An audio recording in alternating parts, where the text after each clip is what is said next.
Hi there, welcome to Board Game Hot Takes, the podcast where we give our immediate reactions to the hottest board games just minutes after playing them.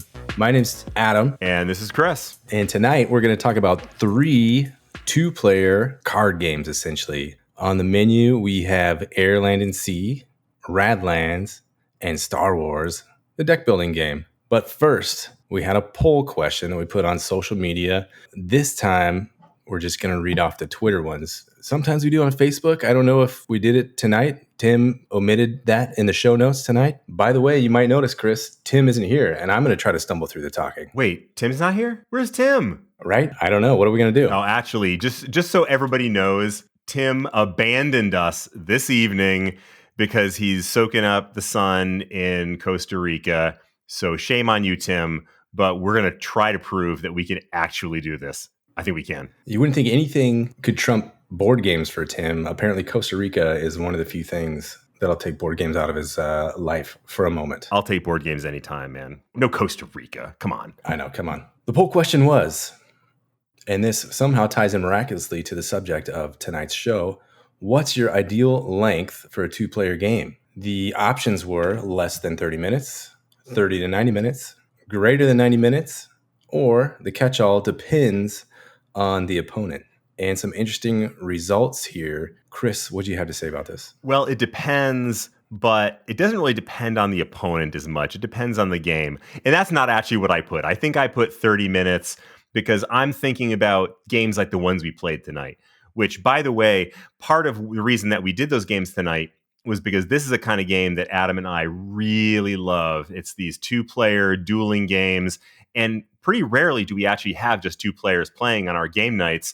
So since we only had the two of us tonight, we thought what a great opportunity to dig into not one, not two, but 3 of the kind of games that we love to talk about and that we love to play because the situation was just right for that. But anyway, these kind of games, 30 minutes is about right. Maybe a little bit longer, give or take. But then there's also other kinds of two-player games too. Like you have Watergate was one that you had mentioned earlier, Adam. Yeah. It's a great game, a little bit heavier, but very much a game that's intended to be 2 players. And for a game like that, I'd say that one goes somewhere between half hour to an hour. And that's a great length for that. But the reality is, if I love a game, I love playing it with any player count. So I frequently play big games like Barrage or Tapestry or some of my all-time favorites like that. That'll take a couple of hours. And if I'm playing it 2-player, so be it. I think that is perfectly fine and no complaints about that at all. What did you say, Adam? My thoughts were similar. I said less than 30 minutes just for purposes of the poll's sake. But, I like getting my reps in. Some of these games tonight, I'd be happy to play these games over and over and over again and dig up the little nuances and find the little quirks, the little edge cases that can be exploited with the right combination of cards. I think that's a blast to find these different explosions of card combinations.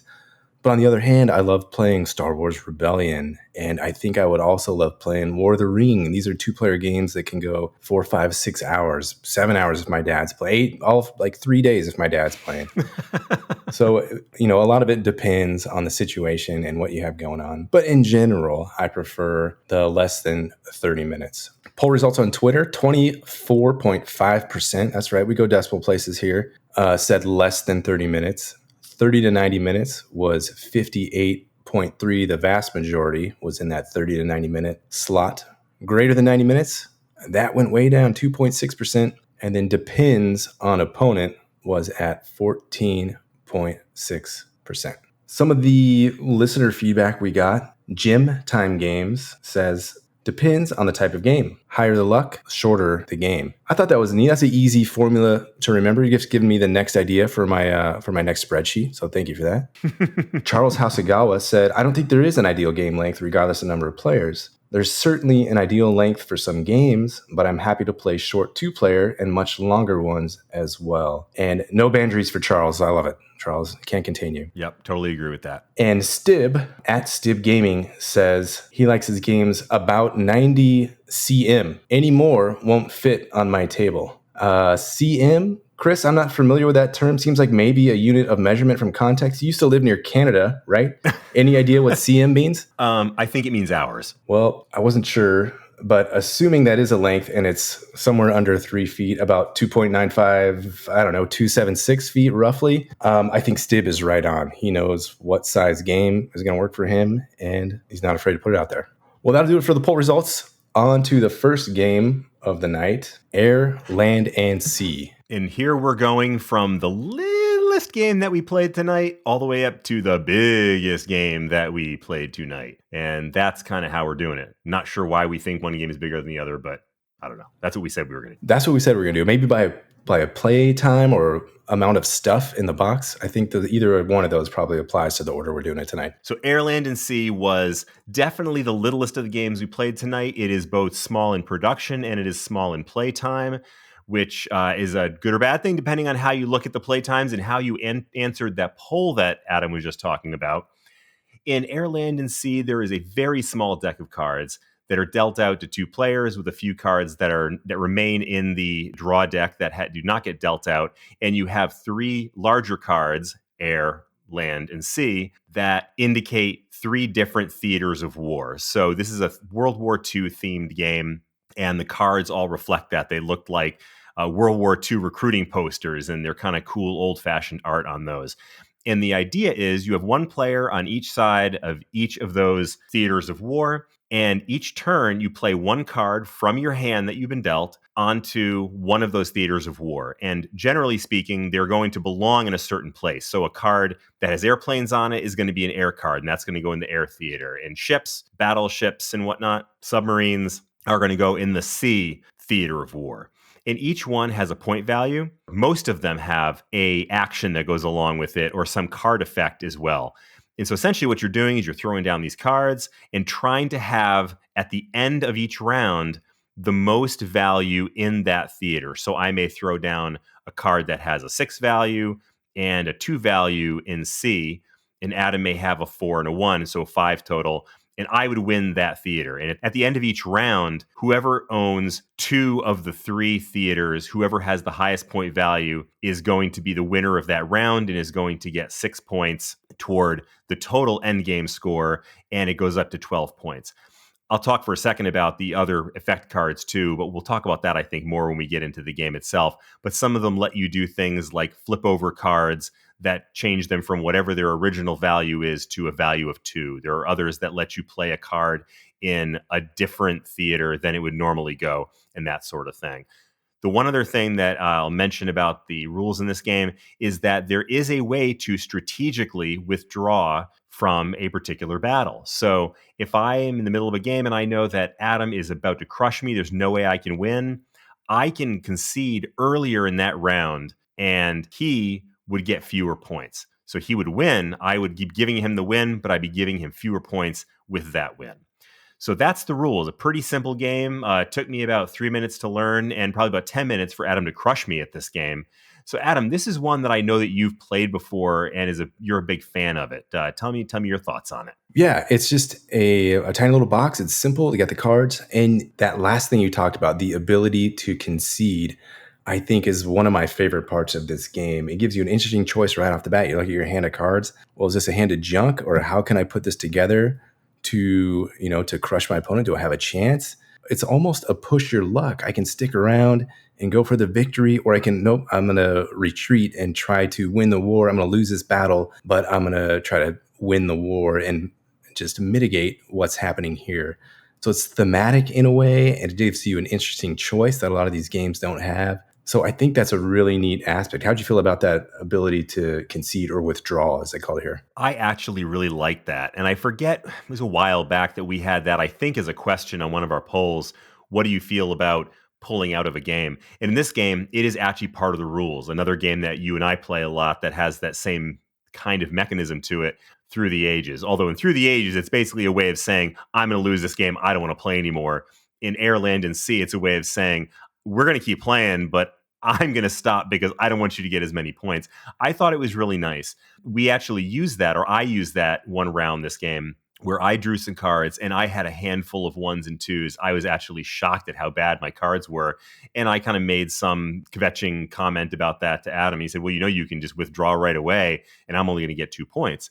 thought about it a little bit, looked at my cards, and said, yep, that's probably the best thing to do. So I did, and you only got 2 points, and it kept the game going a little bit longer. The flip side of that, and this goes to the push your luck point that you were talking about, there was another round where I thought I had you. I was like, oh man, I'm dragging this one out to the end and I'm winning this one. And then you pulled some jujitsu on me at the very end there where you flipped one of my cards and I didn't get it.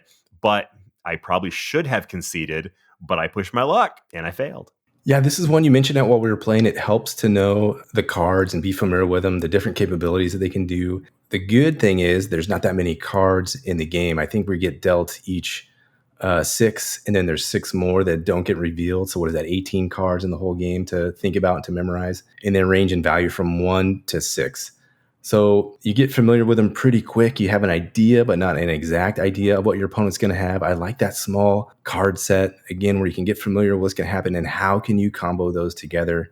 That's fantastic to me. One of the mechanics that I like here is the ability to play your cards upside down into any theater. It counts as a 2 strength if you play it upside down. Not only that, there's abilities from these other cards that let you flip a card in any theater. So maybe you're playing this battleship that has a value of 6, but you can't really put it in the theater you want to put. So you're sliding it over here to the air theater as a 2. And later on, you can flip it and boom, now you've got a 6 there somehow flying around in the sky, fighting against other airplanes. Maybe not super thematic, but like a surprise attack is how I like to look at that. I think that the flip mechanism and the cards that let you flip other cards is pretty neat, and they use that well here in this game. Yeah, I'm not sure how I felt about the flipping and some of those card actions, the card effects. And maybe this is just because I haven't played it enough, but it felt like there's so many things that you could do to your opponent, by which I meant you did to me, that really just completely changed the game. You can sort of guess at, because if you know the cards, then you know what's out there. But what that really means is I can do almost anything I want and have no idea if it's going to have any impact, because I know that you have multiple opportunities to just wail on my card. It's like that jujitsu I was talking about. I throw down a ship that's worth a 6. Oh, well, you just flipped it and turned it into a 2. Or you just did some other crazy thing to it. Maybe you put it back in my hand. Or in other words, your opponent can influence what you're doing, what your cards do, so much that I actually felt almost powerless. Maybe I'd feel a little bit differently about it if I'd played it some more and I did know the cards better. I'm not sure. But I mean, what does that resonate with you at all? Yeah, it does. I think it comes with more familiarity, or you play a card expecting it to get flipped, and then you have a card yourself that can flip it back. A powerful card, you can expect it to get flipped at least once and then maybe have the chance to flip it back or use it in a clever way. So you have to plan for a powerful card to get flipped early on, at least I do, and be able to mitigate that or somehow use it cleverly later on in the game. So I think it's all becomes part of the strategy and part of the tactics of the game. I think it's pretty nice. Yeah, I can see your point there, because I think I was going into it thinking, oh man, I hope he doesn't have a flip card. And probably what I needed to do was go into it thinking he probably does have a flip card. He's probably going to make that super battleship that's worth 6 points. He's probably going to make that go away. I've got to try to figure out if there's a way to mitigate that by being able to flip it back, which unfortunately in this case I didn't, which is a little frustrating. So he was able to flip all my cards and I couldn't do anything about it. So that sucked. It's almost like the Geist card in Ennis tells the guy to discard his card or pick the card back up. He can't use it anymore. Mm-hmm. So you have to kind of plan for it. Everything's going to get flipped, or what am I going to play now to make him use his flip card so I can use this other card later. So I like that little cat and mouse there that this game ends up having. So moving on to production and theme, you just have the 3 big cards that are the 3 theaters, and then you have the linen cards and some tokens. So not much as far as production, nothing pizzazzy, nothing extravagant, but a nice production. I own this game. The cards have a nice finish. So the production is right about what do you expect for a card game, for a reasonably priced card game. What do you think of production here, Chris? I mean, it's a small card game. The most you can ask out of a game like that is that have decent art on it. And this game had really good art on it. I enjoyed it. It looked, I think you had made the comment, it looked like World War II recruiting posters or propaganda posters or something like that. And all the numbers in the cards were stamped on in that way that, for anybody who's been in the military, like both Adam and I was on the land theater of war. He was in the air theater of war, where they stencil your social security number or whatever on your duffel bag. Or at least that's what they used to do that back in the days. They probably don't do it anymore because of identity theft. But anyway, I digress dramatically. It was cool looking. I really liked it. The art was fun. It was big, impactful, dramatic, in a game full of cards. What else can you ask for? Right. So the theme is that World War II theme, and it does have those propaganda. If that's not your thing, I get it. They do have a re-implementation of this called Air, Land, and Sea Critters at War, and you're fighting, you have these anthropomorphic, Tim's favorite word, anthropomorphic critters fighting battles, and a little cuter if that floats your boat rather than World War II, which I can totally understand. Have you played that version of it? No, I haven't played that version, but it's what I understand is basically a direct re-implementation, just with different art, same card effects, the same everything else. Because that's actually a good point, because this game is so simple. Anybody could learn this game. I mean, this is like you could play this as a family weight game. And I think having an option of having a family weight art set on there is actually a really nice option. Now, clearly it has enough going on that it doesn't have to be a family weight game. We played it and enjoyed it tonight, but I think that's kind of cool. I'm curious to look at that now. Yeah, I've considered picking it up before because it does look like a nice version. I also want to mention this game has Air, Land, and Sea, Spies, Lies, and Supplies, which can either be a standalone or you can mix that with the base game too for a kind of a new experience. I haven't tried that. I've heard mixed reviews on that, but it's something I would like to try at some point. So Chris, would you request to play this game again? I don't think so. I thought this game was a little bit too slight for me. I love deck building games. I love card games. This one, that small deck of cards just wasn't my thing. I, again, felt like I was being, slapped around without any recourse for, a few rounds. And that it probably is my not knowing the cards well enough. But one of the things that I love about card games is having a big, wide set of cards where you get to see all kinds of interesting things. Here, seeing the same cards come up over and over and over again, it left me a little bit flat. It's not bad. And if you said, hey, we got 5 minutes, 10 minutes, let's play a quick game of this, at a game night, I would absolutely play it, probably have a nice time doing it, but it's not one I'd go out looking for. Okay. Yeah, this is one I happen to enjoy. I own it. I would definitely play this one again, like play with my dad. It is a quickie. Go in and use your brain a little bit. How can I mix these cards around in the different columns and win this war and maybe pull it out? Or am I going to bail out early? I love that mechanism, like I already said.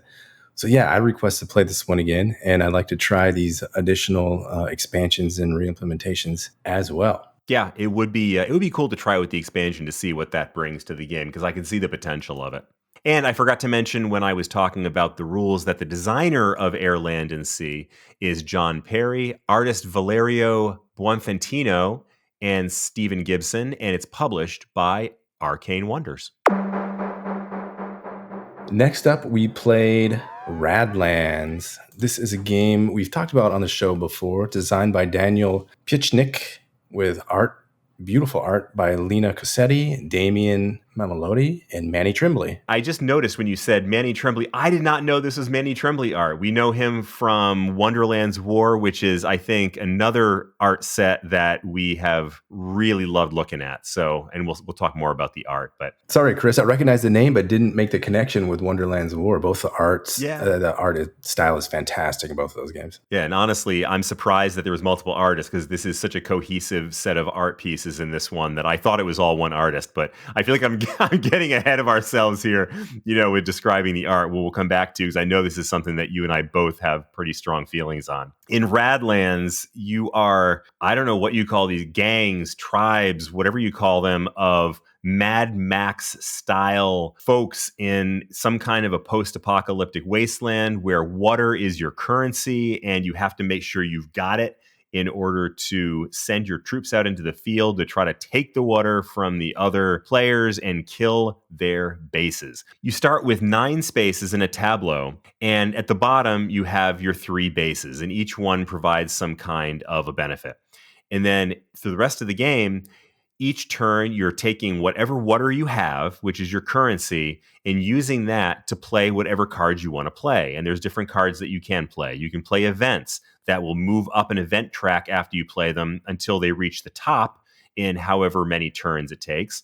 And then the event will spring into action. And it could be something like a sneak attack that bombs your opponent's bases, or kills members of the other opponent's clan, or gives you a benefit or something like that. You can also play character cards, and your character cards are these really funky, colorful, I don't know, punk characters that have, I mean, I think every single one of them's got some kind of a mohawk. They are the ones that you use to attack the opponent, or to cure people that, you know, have been wounded on the battlefield, or to fix equipment that's been destroyed.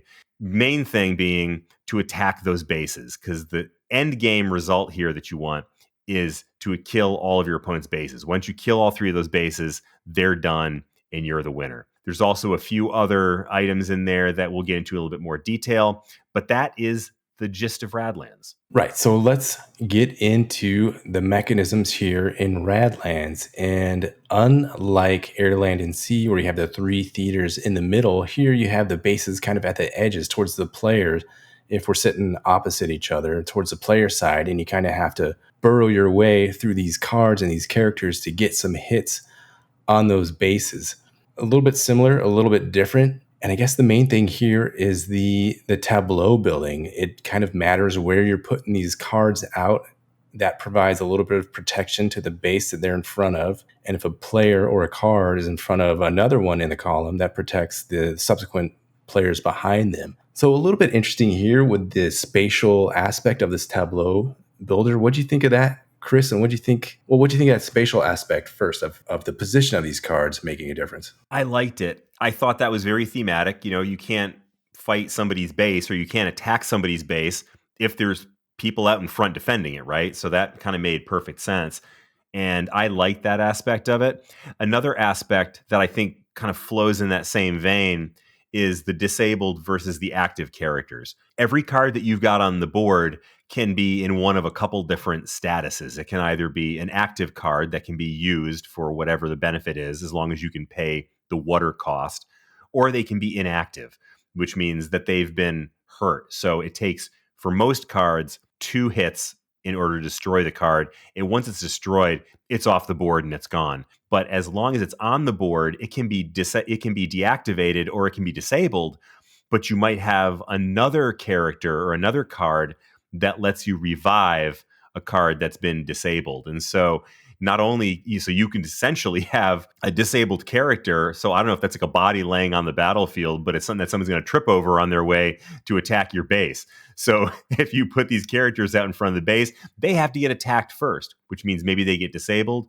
But while they're doing that, they're also protecting your base from being hit and destroyed. Yeah, you got a lot of bodies in the way here as the game goes on. One thing for me that I struggle with is the tightness here in the game. You've got the water, like you said, that's your currency. And then you've got cards, which are kind of your other resource themselves. They're multi-use.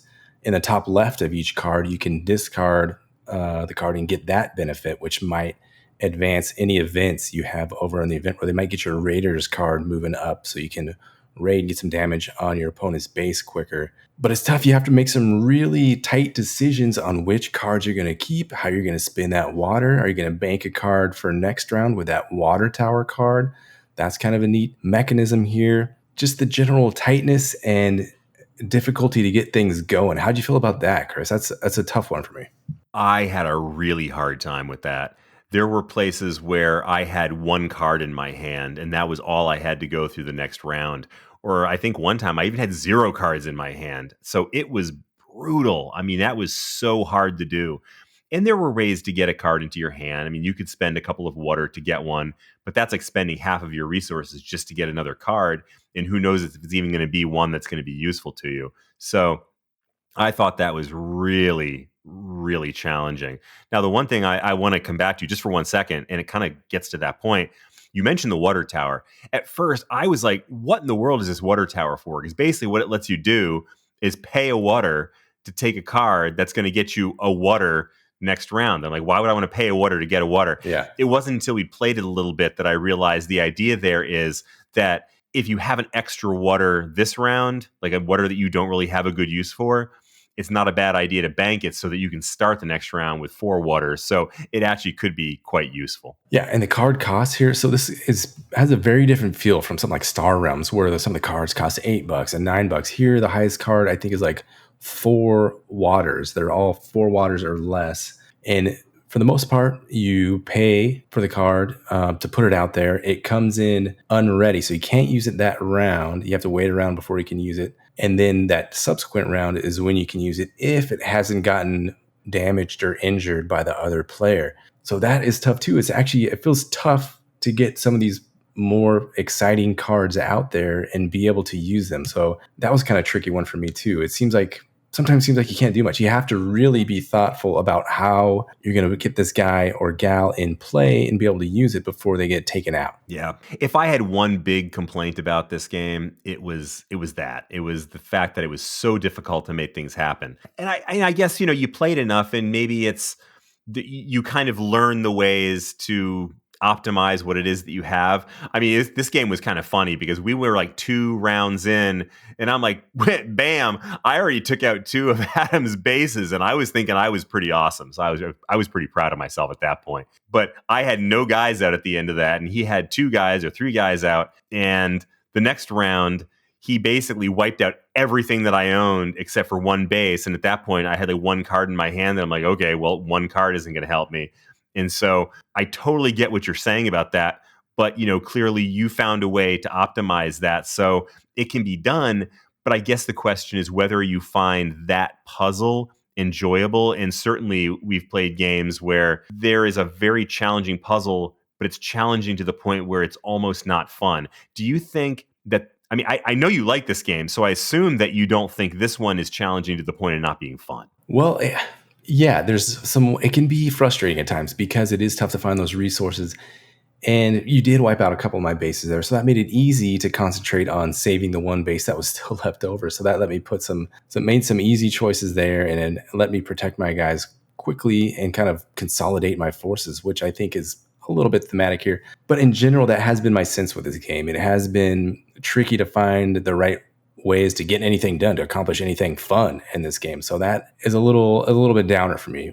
Something that is totally fun is the artwork here. Moving on to production and theme, I think they knocked it out of the park on both production and theme here. I own this one as well. I have the deluxe version. You've got these chunky water tokens. The cards have some heft to them. They legitimately feel like they've got some grams, going back to the metric system, like from that poll question. They've got some heft and some grams, some weight as you're playing these. It feels good holding these cards that are difficult to play. At least it feels good holding them in your hand as you're playing this game. This game, the art is absolutely delightful. I just can't stress enough how much I love looking at the art in this game. It is so fun. It's like, what's the synthwave? Is that that style of art? Yeah, synthwave, synth punk kind of stuff. Yeah, synthwave, synth punk, 80s, bright colors, all these weird Mad Max scenes, gigantic, mega cannons up on these like skinny little stilts getting ready to fall over because, I don't know, that's just how things are in the post-apocalyptic world.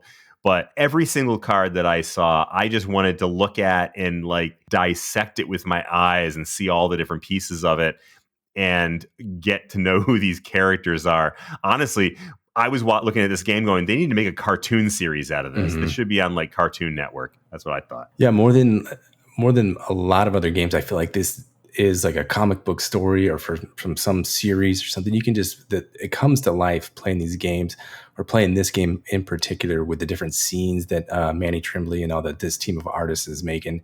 Beautiful art. The color palette is fantastic. It's that vibrant, like he said, I don't know what it's, lots of neons, post-apocalyptic plus some neon. So Mad Max with some neon colors in there is what the sense is when I am looking at this game. I also have the player mats, totally unnecessary, but totally necessary if you're me, because they're fantastic.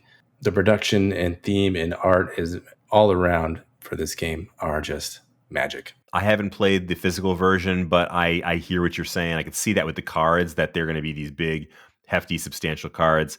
I'd love to play it with them, but I have not yet. So, Chris, with all the tightness and the difficulty, the frustration that we talked about playing this game, would you request to play this game? Is there a situation where you'd request to play this game again?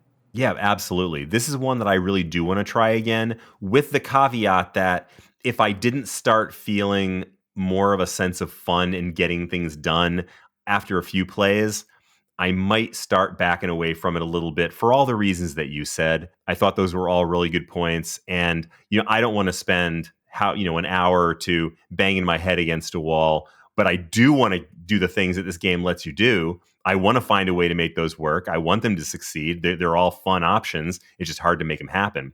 And I want to sit there and look at these cards. Yeah. I played this game about maybe 10 times. And a lot of the times you're not going to get a lot of times I haven't gotten those combinations in there and been able to make something fun happen. And it just has been tight the whole time. I can get one or two cards out and then they just get shot down and injured again. So I had some draw out a little bit and be a little frustrating. I thought tonight's play was really fun. I got the victory, which was always nice, but I got to put some combos together. I feel like you got to take out some of my bases early.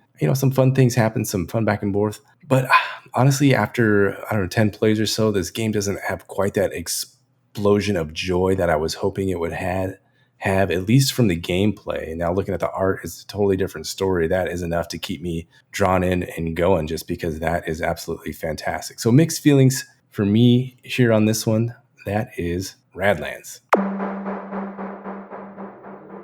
Up next, we played a new deck builder from Fantasy Flight Games with an old familiar IP. This was Star Wars, the Deckbuilding Game. This is brand new, came out in 2023, designed by Caleb Grace with art by Jake Murray and 34 more. So if you're interested, go ahead over to Board Game Geek and you can check out all of those artists. So Star Wars, the Deckbuilding Game, also has the distinction of being one of the few games that has a colon in the name that doesn't actually bother me, because it is a very useful identifier that you're not playing Star Wars Rebellion, you're not playing Star Wars the Outer Rim, you're playing Star Wars the Deckbuilding Game. So this game is going to be very familiar to anybody who has played deck building games before, games like Star Realms or Hero Realms or Cthulhu. Any game that has realms in the name, if you played those before, you're going to recognize this one.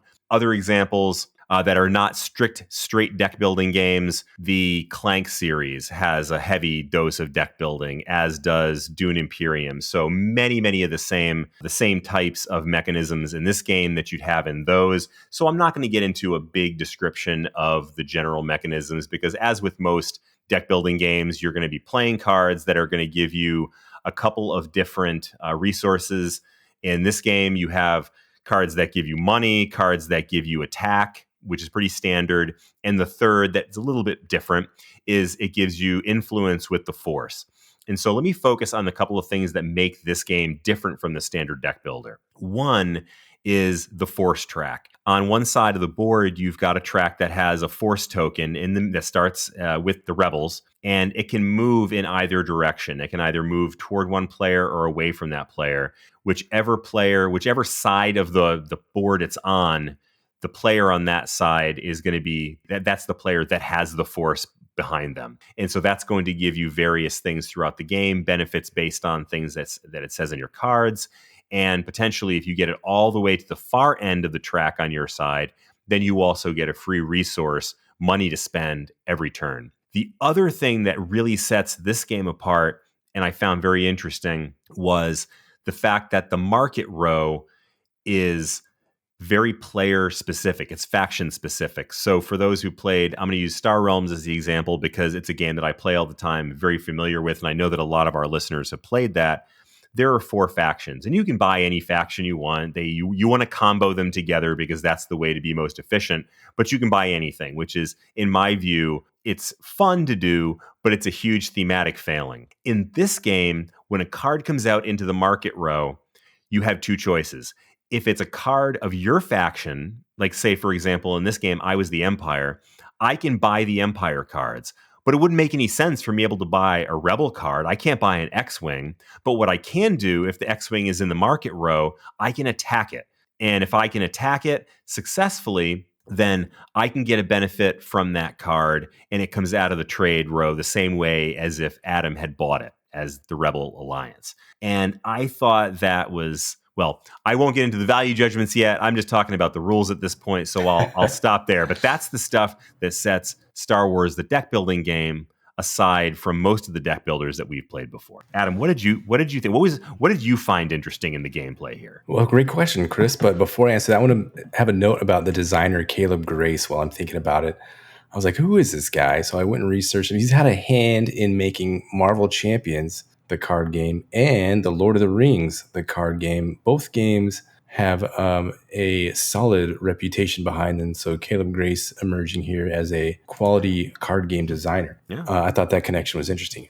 That market row I thought was stellar, Chris. That made this game stand apart from a lot of the other deck builders that we play all the time. The ability to attack an opponent, like Han Solo came out and you just destroyed Han Solo before I even got to buy him into my deck. I thought that was cool. And then Princess Leia, she vanished too. Did you take her out? I didn't even. She came and left quicker than I could blink an eye. You were taking out all of my awesome people. I think I took out one of your low-level generals or something. That market row was just cool. The way these cards rotate so you can read what you get if it's not your card, and you can read what you're going to get if it is your card.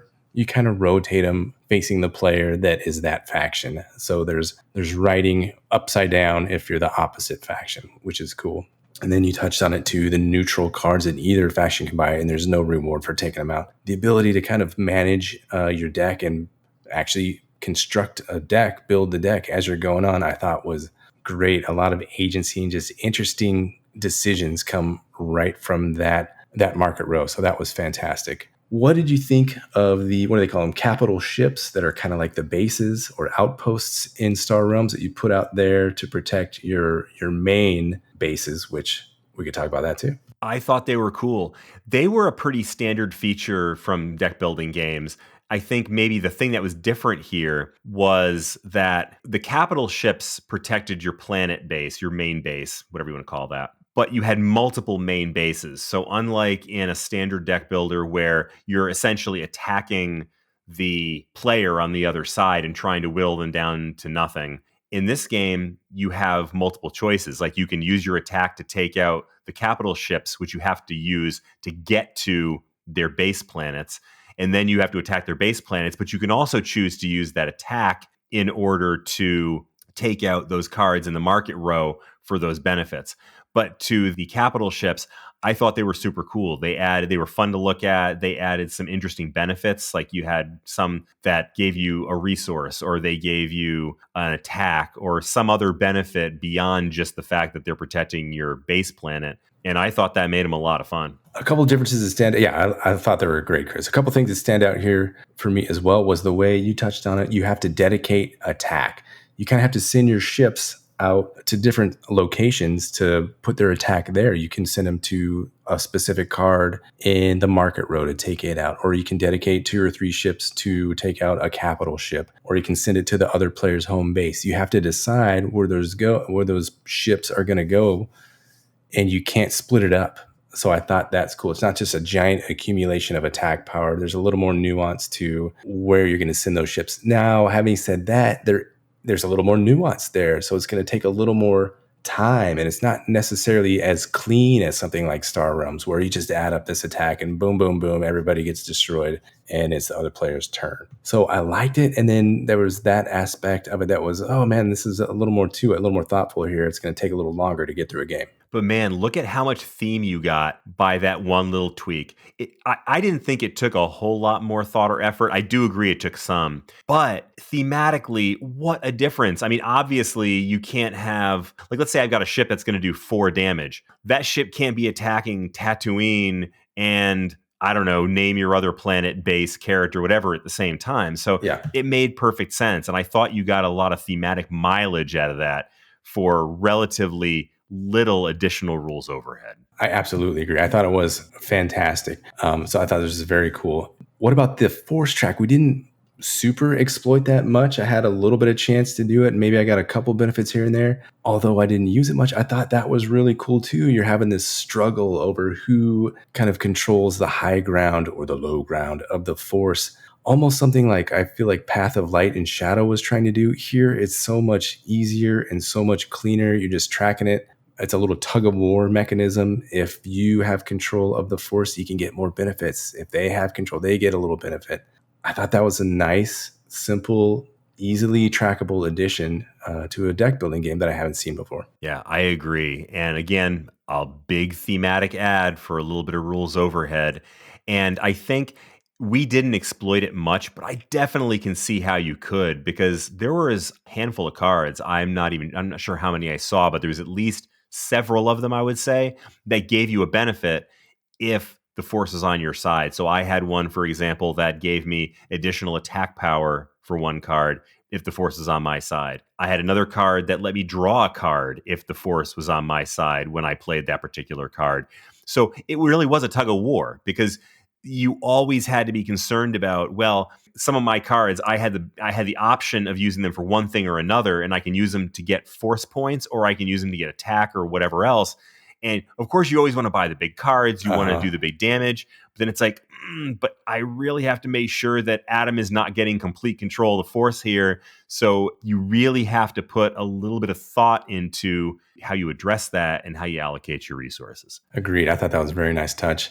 Also, the bases here I thought were cool. There's a couple of variations on how to pick your bases. We just have a starting base, and then we just randomly took the next two and kind of put that under. And those bases were neat too. The first one was pretty weak. It got blown up pretty quickly for both of us. And then there was a little benefit on these next which are just planets from the Star Wars universe. So one of mine was the first card I buy each round goes right to the top of my deck, which in deck building is huge. You get to get that card into your hand, and maybe you buy it right away and you have a card that lets you draw a card. It's in your hand instantly. You don't even have to wait for the next turn. So those planets, those bases, I thought were fantastic. Some neat abilities on those. Anything to add with that, Chris? Yeah, I thought those were really cool too. And one, I mean, this is just a great example of what a big difference those bases can make in the game. You killed my first base, and then my second base came up. And the benefit from that base was one attack point for every alliance card in the trade row. And every card in the trade row was an alliance card, a rebel card. And so just from you taking out my base, I basically just like shot that right back at you and took out your base at the same time. That was pretty wild. I mean, I wish I could say that I planned it that way. I mean, it was, that would have been brilliant, but it sure was fun. And I don't know, I thought that was neat. Yeah. So we've been talking about theme a lot all night because it's so intertwined here with the mechanisms. You want to kick us off with theme and production? Any thoughts on that? Yeah, the production. I mean, it's lots of art. It's like very detailed cartoon art. Not exactly cartoon art is the wrong word, but it's art based on the movies and the characters that you know from the movies and the TV shows. But it's very realistic. It's very realistic art. But it looks really cool. I like the way that the cards looked. And in terms of the theme of this game, holy cow. I think that the theme was wound in so nicely into this game. I mean, I honestly feel like they've perfected deck building with this game almost. I mean, I don't want to be hyperbolic and, overstate this, but some of the concerns that I have about deck building where you can buy any faction you want, which is thematically inappropriate, and you have a handful of various things that don't actually fit together in any way. They fixed that. They added in the track with the Force, which is huge for Star Wars. You have to have the Force. Mm-hmm. And this had the Force, and it did cool things. That was perfect. I loved that. I mean, I thought there was so much good stuff happening in this game. I maybe I'm tipping my hand a little bit more than I should of what my final thoughts are. So I'll let you get into it before we get into the final thoughts. I can't agree with you more, Chris. The theme was fantastic, and it covers the full spectrum. It has early Star Wars. It has Cassian Andor, so that's at least through Rogue One. I think there's some nods to like Mandalorian. I'm not sure about that. I don't want to say stuff that I'm not necessarily sure about, but the potential is there for this thing to cover even new Star Wars shows as they come out. They can just release a new expansion or new pack, which I'm sure they will do. I'm going to touch on that here a bit. But what they have right now is absolutely fantastic. I can't wait to play this again as a Star Wars fan. I think Tim is going to love this once he gets his hands on it. It's absolutely blends the mechanics perfectly with the theme here. So that's fantastic. Now, production wise, I have some critiques. You look at the production in Star Realms, the iconography, just the purchase power, whatever you want to call it, the attack power and the health are displayed so nicely. You've got the yellow money, you've got the green health, you've got the red attack, and it's just right there in bright on the card. Here, they have some little symbols. They have the cost of the card, which is big. And then they have this little resource thing and a little attack thing and a little force thing. And they're all white text on top of red with a tiny little symbol next to it. Man, I know they're probably trying to save some money on ink, but if they could have made those 3 different colors with that little symbol on it, it would have just made the ability to parse information that much quicker and that much easier. So I think they missed that a little bit. They could have had that next piece to it would have been fantastic in my mind. I'm glad you brought that up because I was so busy gushing over the theme and the cool art that I overlooked that. But that's actually a really good point. There's no reason. I mean, in these little symbols that don't even look that different. I mean, your money is a little square, the force is a little circle, and I guess attack is a little gun. So, but they're these tiny little symbols that, Tiny. They could have done better with that. All right. Well, Chris, I think we know your final thoughts. I'll jump in with my final thoughts here and let you finish it off. But I would absolutely request to play this one again. I might have to go buy this one despite its production funkiness. Theme knocks it out of the park. I love Star Wars. The one thing that concerns me, and I hinted at it, is this is a Fantasy Flight game. They're known for making these collectible card games. Oh, wait, this is a deck builder, Adam. This is what I think the new model is. Star Realms releases a new deck a new expansion, they call it, every 3 or 4 months. And it's cheap, $4, $5 or something like that. But then 3 months later, you're buying another one. And 3 months later, you're buying another one. And 40 decks later, you're into this thing for, I don't know, $80 or something like that. I can see Fantasy Flight going that way, kind of turning this into a collectible situation with all the possible expansions. There's no C-3PO, there's no R2-D2, there's a lot of characters missing. I think they don't have the Andor series included here or the Mandalorian series included. So there's a lot of room to exploit my pocketbook for sure, because I think I will be buying this one and probably buying any expansion that comes out for it as well. Absolutely love this game. Chris, what are your thoughts? Yeah, I get your point, but if Star Realms is any yardstick to measure it by, a few bucks every couple of years, every year or so, I get your frustration, but at the same time, I almost don't begrudge them. I mean, they got to make a buck. That's how these games get made, and this is otherwise such an outstanding game that I have a hard time getting too upset about the need to buy an additional pack every once in a while. If there's anything about it that does kind of tweak me a little bit, it's like there's no C-3PO and R2-D2. Like, seriously? Like, they went into that going, we're going to be selling the robots, pack. So that's a little bit annoying, but whatever. I can get over that for a game this good. Agreed. Well, that'll wrap up the discussion tonight. Thanks, Chris. It's been a pleasure chatting with you. Sorry for all of the omissions that Tim didn't send us on the show notes. Email him with your complaints. Tim did tell me there was some reviews that came in. There was about 8 of them, and then 4 of them said Chris was their favorite host, and 4 of them said I was their favorite host. So I think that puts you in the lead. That puts me second, Chris. Wow. Man, what a big turnaround. What a big turnaround. It's crazy. Other than that, we'll be back next week. Take care, everybody. Or maybe we won't be back next week. Who knows? We'll just have to wait and see who's around next week. That's right. That's very true. Good night, all. Bye-bye.